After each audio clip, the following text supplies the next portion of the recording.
ಭೂಲೋಕದಲ್ಲಿ ಗುಣ ಗೌರಿ ಅಂತ ಇಬ್ಬರಿದ್ದಾರೆ.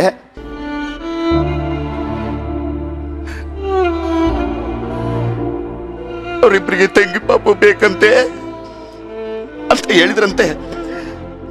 ಅದಕ್ಕೆ ಬ್ರಹ್ಮದೇವರು ಆತ್ಮಿ ಅಂತ ಒಬ್ಳಿದಾಳೆ, ಅವಳಿಗೆ ಮಾತಾಡಕ್ ಬರಲ್ಲ, ಕೂಗ್ತಾಳೆ, ಚೀರ್ತಾಳೆ, ಹೊಡಿತಾಳೆ. ಆದ್ರೆ ಆ ಮಗು ತುಂಬಾ ಒಳ್ಳೆ ಮಗು ಅಂತ ಹೇಳಿದ್ರಂತೆ. ಅದಕ್ಕೆ ಎಲ್ಲ ದೇವ್ರು ಹಂಗಾದ್ರೆ ಭೂಲೋಕದಲ್ಲಿರೋ ಗುಣ ಗೌರಿ ಆ ತಂಗಿನ ತುಂಬಾ ಚೆನ್ನಾಗಿ ನೋಡ್ಕೋತಾರೆ ಅಂತ ಅಂದ್ರಂತೆ. ಅದಕ್ಕೆ ಭೂಲೋಕಕ್ಕೆ ನಿಮಗೆ ಅಂತ ಕಳಿಸ್ಕೊಟ್ಟಿರೋ ತಂಗಿ ಅವಳು. ಬರೀ ತಂಗಿ ಅಲ್ಲ, ದೇವ್ರು ಕೊಟ್ಟಿರೋ ತಂಗಿ ಅವಳು.